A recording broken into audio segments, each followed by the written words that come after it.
What do you think tribal sovereignty means in the 21st century, and how do we resolve conflicts between tribes and the federal and state governments? Tribal sovereignty means that it's sovereign. I mean, you've been given sovereignty, and you're viewed as a sovereign entity. Okay. And therefore, the relationship between the federal government and tribes is one between sovereign entities.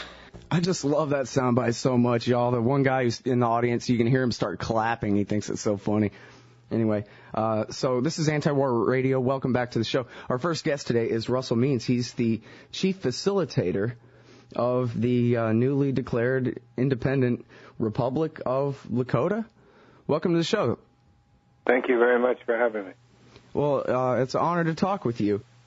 Of course, I talked with Eric Garris, the founder of antiwar.com, and told him I was going to be interviewing you, and he immediately started with all kinds of stories of you and Justin Raimondo and him and the Libertarian Party back in the 1980s, and it's pretty interesting stuff. Small world, I guess. Yes, it is. All right, well, so I didn't even realize, sir, how quickly this story had gotten away from me. It turns out it's been almost a year since you and I'm not exactly sure who all else went to Washington, D.C. to the State Department over there to Condoleezza Rice's office, and I guess delivered her papers declaring independence on behalf of the Republic of Lakota. Is that basically right? Well, with a small correction, an important one, is we withdrew from our treaties with the United States. We unilaterally withdrew according to the protocol of the Law of Treaties, the Vienna Convention on the Law of Treaties, which is all nations are signatories to that law. So we are, and what happens with that withdrawal from our treaties is that we revert back to the legal status we had prior to the signing of the treaties, which means we're free and independent. So our territory, as you can see from our website, goes into 5 states: western South Dakota and parts of North Dakota, Montana, Wyoming, and about 70% of Nebraska. Right, and in not too much, a little bit, I guess, of research I was able to do on this, I saw that you really emphasized the point that you're not seceding because we were never part of the United States because of the treaties. And that's why on federal Indian law throughout the United States, federal Indian land, it's called, because they hold the land in trust, and therefore we cannot utilize the land for economic purposes unless we want to farm. And then it's impossible because we can't get credit because the United States of America holds the land in trust. Nevertheless, we do have a sovereign status, which means the United States of America's Constitution does not apply to us on the Indian reservations of America. Consequently, we have no protections against government or police or politicians or individual entrepreneurs or anyone that wants to bilk us and our resources. So we end up in a welfare state if we stay on the land. Mm-hmm. So consequently, what has resulted in this colonial barbarity is a diaspora of 75% of our people who have been forced just to make a living, just have a home, been forced off the reservations in order to exist. So we have a diaspora throughout America. Well, so George Bush really is not even anywhere close when he said in that quote that the relationship is one between two sovereigns. That's how you're trying to make it now, but it's been basically a relationship between an occupier and occupyee this whole time. That's right, the classic colonial third world setup. And So in order to eventually take all of our land, the only economic enterprise allowed are casinos, which further enhance and ingratiate the colonial governmental setups, which causes it to be a third world situation. At the whim of Congress, we are at the whim of Congress and the executive. And the Supreme Court offers no protections because we don't have any rights. So the policies of federal government, which are not laws passed by Congress, and the laws of Congress are what rule us. Consequently, we don't have a prayer, and we're built to the nth degree. One only has to go to an Indian reservation, and you can see that the surrounding areas are benefiting from the so-called welfare we receive. We don't receive checks in the mail. What we receive is welfare that goes immediately to the surrounding areas, the white businesses and the white cities and towns that border on the reservation. Consequently, like you take South Dakota, for instance, which has 9 Sioux Indian reservations in the state. We are less than 10% of the total state population, but we're 25% of South Dakota's tax base. And we don't pay property taxes because our land is held in trust. So that's all the federal government money that comes and kind of bounces off the reservation and lands in the pockets. You nailed it. Yeah. Well, and I think it's, you mentioned there that you can't get credit. The Indians can't get credit because the land is held in trust by the U.S., so you don't have any collateral to put up. That's exactly right. What a scam. I have to tell you, Russell, I have to tell you, I guess I've known my whole life that, and I think that, my view probably approximates that of, the average white person in America. I've known my whole life that Indians are always very poor on their reservations, but not really why. But you just nailed it, because you don't have any property rights. Correct. So that's why, the uninitiated and the racist persons in America, they say, well, why don't the Indians just pull themselves up by their own bootstraps? They've got land. Yeah, right. Wow. So, well, and I think also, people who are advocates of property rights seldom are the leaders of civil rights movements. And so if you have anybody sticking up, any whites sticking up for the rights of Indians, they're more likely liberal leftists who don't understand property rights at all and aren't going to be much help in that situation. Actually, the liberal leftists are the worst thing that's ever happened to America, let alone Indian people, but they are supremely, extremely racist against Indian people. The liberal left is our worst enemy. It's been the Democrats in Congress that have consistently, for about 2 centuries, almost 2 centuries, that have put the most debilitating laws into effect that strip us bit by bit of our freedoms. Well, let me try to play the devil's advocate here a little bit. I think I got one. If the Indians on the reservations got title to their land and had real property rights to it, they could turn around and sell it all off to the whites, and then there'd be nothing left. So maybe this is at least done with a view toward protecting the Indian lands from being all sold off to the highest bidder.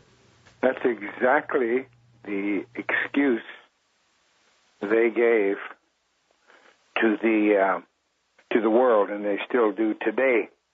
However, I want to give you a very huge example of how wrong that is. They stole the Black Hills from us, the Black Hills of South Dakota that go into Wyoming. They stole that from us, and then they tried to, I'm making a very long story short, very short. Then they tried to say that, well, we didn't have any rights to claiming it back, even though our treaty, which is supported by the Article 6 of the United States Constitution, they just ignored that treaty, and they said, well, it's too late now, so we'll buy it from you. But at 1870 land prices, at $17 an acre, there's about 90,000 acres of land. So they calculated the money. It came out to, it was less than $17 an hour, I'm sorry, because it came out to $17 million they were going to pay us for the Black Hills of South Dakota, because they said we didn't know anything about its riches. And then they said, well, it's been all these years, so there's interest. So they awarded us in 1979 $105 million. Well, if the case was that if we didn't have the land, we would sell it, we have refused, even though we are the poorest people in the United States of America. And the Pine Ridge Sioux Indian Reservation, the second largest reservation, is the poorest not only in America but in the world. Even though with those statistics, we continually refuse the money. And the interest-bearing account that it was in the Department of Treasury up to a few years ago, it got to about $1.2 billion. And then Congress says, oh, wait a minute, these guys aren't accepting the money, and this is really starting to add up hugely because it's now $1 billion. And my God, 5% per annum is really going to make that grow. So they took it out of the interest-bearing account, and that money's laying in limbo somewhere, not drawing anything. But we still refuse it, even though our median income is between $3,500 to $4,000 per family. And as you may or may not know, the level of, if you earn below $14,000 in America, you're considered poverty, and we have less than 20% of that. Jeez. All right, well, so let's talk a little bit about what you're trying to do about this. I'm interested in this movement for renewed independence. Basically, your claim is that the treaty's already broken, the U.S. broke it, and all you're doing is officially withdrawing from it, right? That's correct. And now, what exactly is your position within the Lakota Nation, and how does it relate to all the various tribal councils and all those politics? I mean, I really have no idea how all that stuff works. Well, if you want to look at Colombia or Guatemala or any other regime around the world that America has colonized economically, you will find the same thing on the reservation. In fact, that colonial technique was bred and born on Indian reservations in the United States. And in fact, it even goes to you American people who you can't see it because of the educational veil they put over your eyes and dumb down your brain, is that every major policy they've employed in colonizing the world, they now are put upon the backs of the American people. You don't even know it, but you're the new Indians of the 21st century, and that's very, very sad. But what we're doing in the Republic of Lakota... Well, wait a minute. Let me stop you right there, because I'm sorry, because I did ask you the question, but that's very interesting. You're saying the model that the U.S. government used to colonize the Indians and has used in waging its empire around the world is the same model that is now being instituted onto the American people in front of their very eyes, whether they realize it or not. That's correct. And how exactly do you define that model? Well, it's very easy for you American people. Look at your health policies and your and those corporations. That form of health policy that you're now suffering under was bred and born on a reservation. Your land policies, which the corporations have taken out and eased off the family farmer and family rancher, because guess what? They're in the way of progress. That's what they said about Indian people. So now you have corporate farming controlling the land. That policy is bred and born on Indian reservations. The continual land grabbing was bred and born on reservations. Your educational system, bred and born on reservations, the dumbing down of America, not allowing you to know your own history, not allowing you anything except specialized vocations so that your focus will be absolutely narrowed to your meager existence in life. And then finally, turning your entire country from a producing productive monolith in an economic giant in the late 50s and beginning in a 25-year period. By the mid-80s, the United States of America had switched from being a productive producing country to being a consumer country with even more limitations on your world view, if you have one. So all of these policies are the colonization of the American people. And now if you want to look on the world stage, Hitler, Adolf Hitler, the Nazi, wrote in the 1920s, this is before he became Chancellor of Germany, wrote in his book that the United States of America has the right idea on separating unwashed, unwanted races from the master race. And that is, pen them up.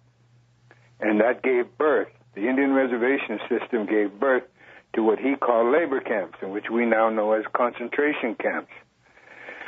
The Bantu Development Act passed in 1964 in South Africa, which institutionalized apartheid, was bred and born from the Indian Reorganization Act of America, passed 30 years prior in 1934.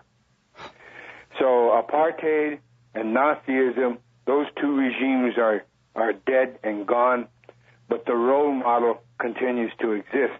And this is what you have in the West Bank of Palestine, is the land grab and the stealing of the natural resources of the Palestinian people. Now, Iraq is the latest Indian reservation. You've got Afghanistan as an Indian reservation, and you're hoping to advance through Pakistan. And under Obama, you probably will. But well, the Arabs it's interesting. I'm sure you've seen colonial giant called the United States of America. It was all bred and born on Indian reservations. Well, I'm sure you've seen the news stories where American soldiers at fire bases camped out in the middle of nowhere in Afghanistan refer to Central Asia as Indian country. Exactly. That's Iraq also. They say when they go on patrol, well, we're going out to Indian country. As though, all of Asia is the Wild West to be conquered and manifest destinied and genocided, apparently. That's exactly right. It really is incredible. And, when you bring up the Nazis there, it's sort of unfortunate. They were so evil that to invoke them at all it always just ends up sounding like hyperbole, except it's true, though, that Hitler cited Andrew Jackson and the forced march to Oklahoma of the Cherokee, that they copied their eugenics programs, which, of course, were used against American Indians in this country. John Gatto has written about how when the Nazis would tie a woman down and cut her ovaries out against her will, they called that the Indiana procedure, because that's where it was pioneered. That's exactly right. All right. Well, okay. Now, so to my question again, the politics of the Lakota Nation. I'm very interested in, I think some people in the media might portray this as nothing more than the Montana Freemen pretending that they're declaring independence, or McLaren and the Republic of Texas guys who tried to secede from the Union a few years back and not give this much credence. How legitimate is your position among in making this claim to declare independence? On our website, republicoflakota.com, we quote Gandhi, in which he said, first they ignore you, then they make fun of you, then they fight you, then you win. Now, what we're doing is completely non-threatening, and it's completely legal and lawful. It's backed by the Constitution of the United States and international law.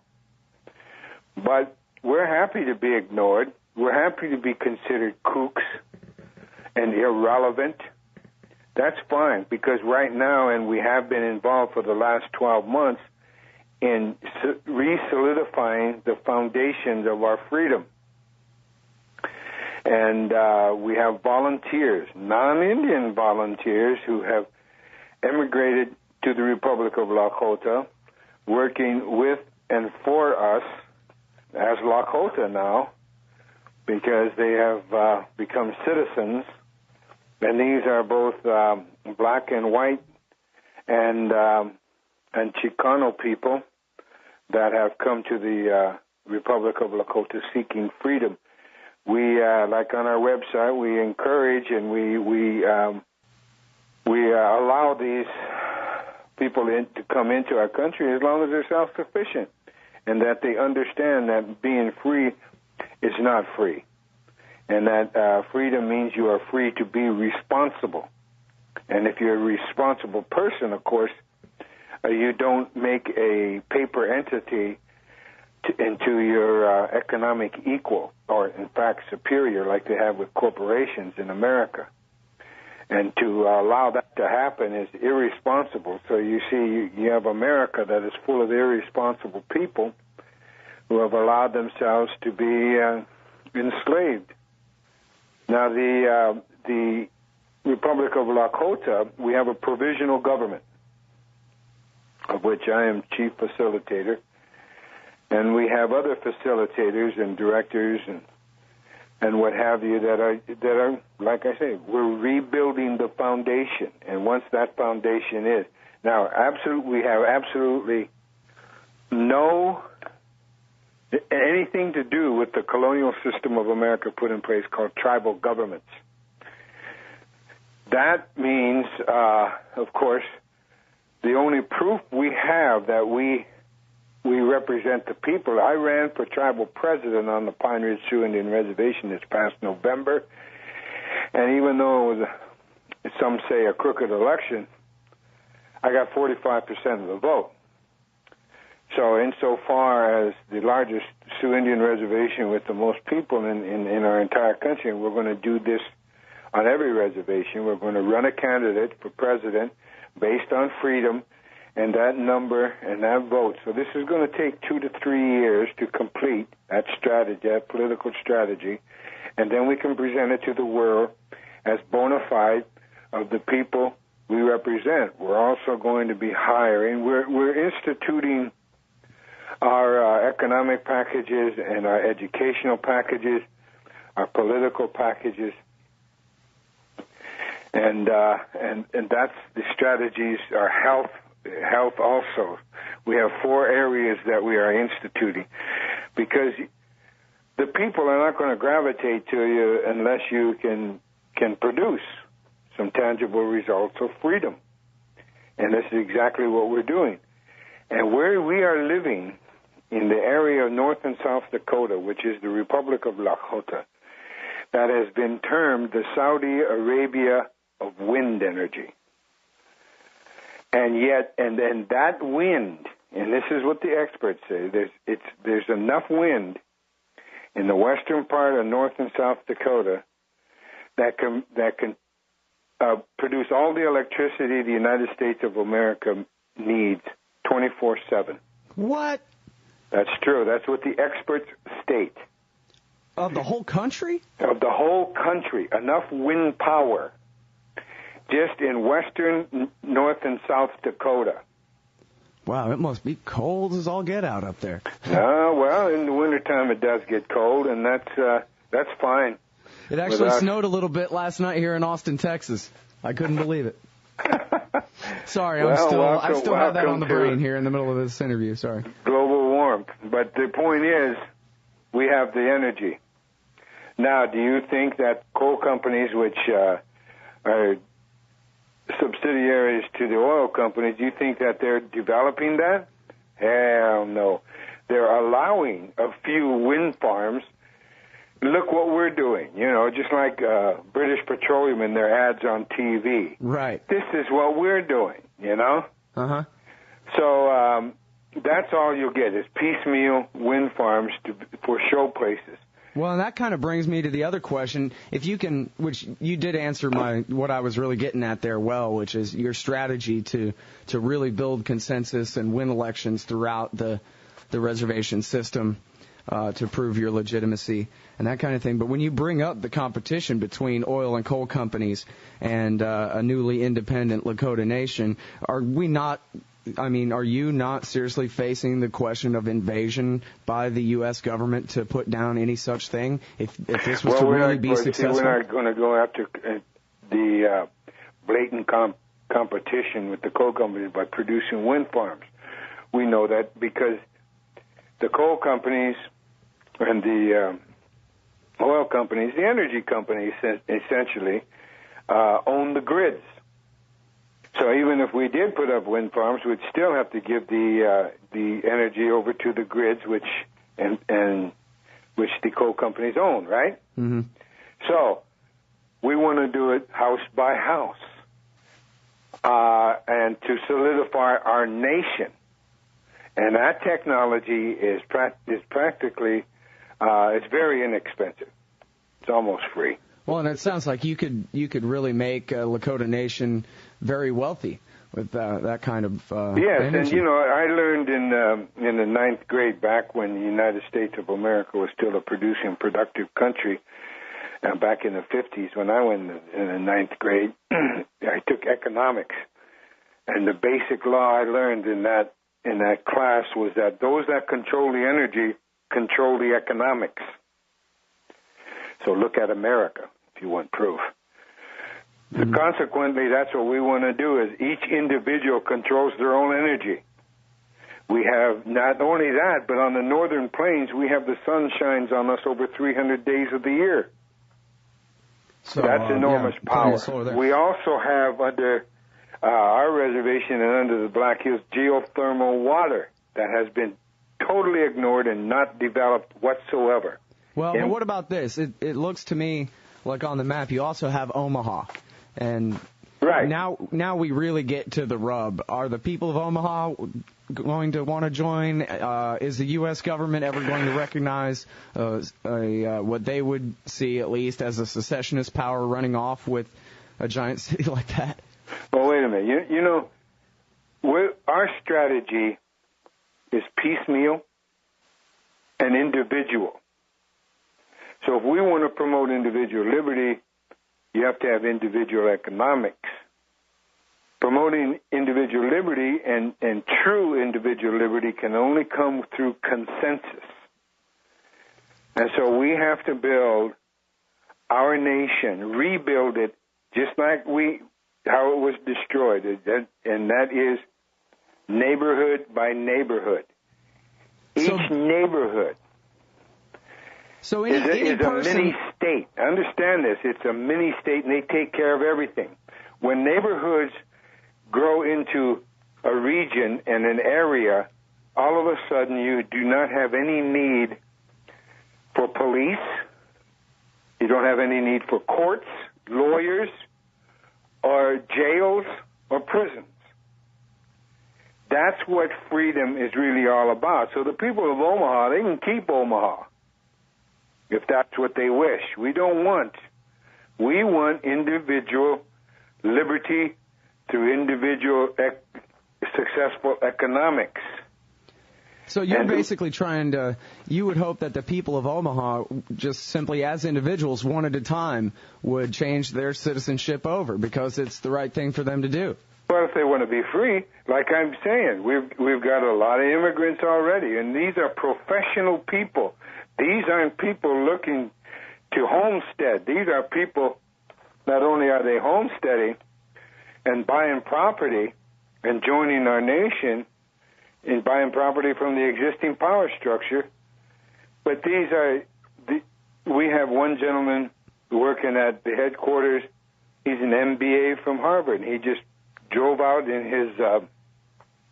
his Mercedes, and he has no income yet, but he's a volunteer for the nation. He's working there.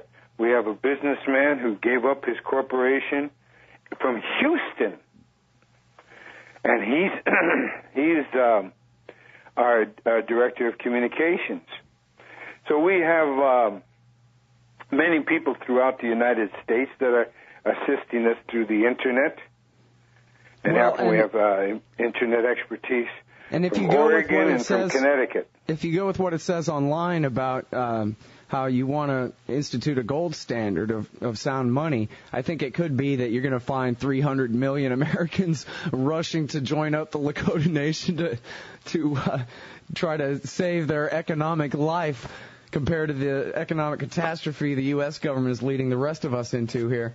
That's exactly right. Well, they're making you into a reservation.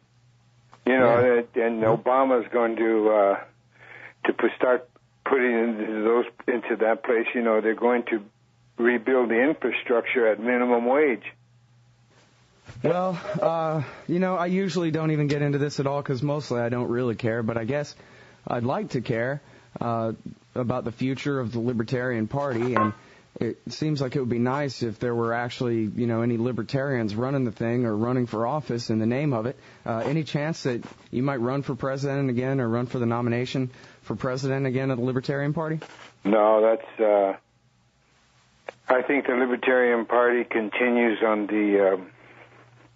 Their role model is the Democratic Party and or the Republican Party. Yep, big mistake. And then. To enroll yourself after the existing power structure is the wrong way to do. Look how the United States, excluding the Indians, was founded, and excluding the Africans, was founded back in 1776, and before that, is they rejected totally the model that they were being ruled under. So that's exactly what has to happen. The Libertarian Party doesn't have a clue about consensus building, or they go into existing areas, Idaho, Vermont, wherever, and try to build libertarian communities in the existing structure. Well, we have the Republic of Lakota, and believe me, libertarians are not flocking to freedom. Well, I don't know. It's sounding better and better to me the more I listen. Right, and it's... I'm about ready to pack up my truck. It's... you're welcome, but I'm telling you, you have to be self-sufficient and willing to work for freedom, and that's the criteria to becoming a Lakota. Well, you got broadband access? That's all I need. That's what we have. Wow. Well, this is such a great story. I wish I knew more about it so that I could ask you better questions, but I think I've learned a lot so far, and I hope that I can bring you back on the show as events warrant to learn more about this. This is just great. That would be good. Best of luck to you. Thank you very much. All right, everybody. That's Russell Means. He's the chief facilitator of the Republic of Lakota. This is Anti-War Radio, and we'll be right back.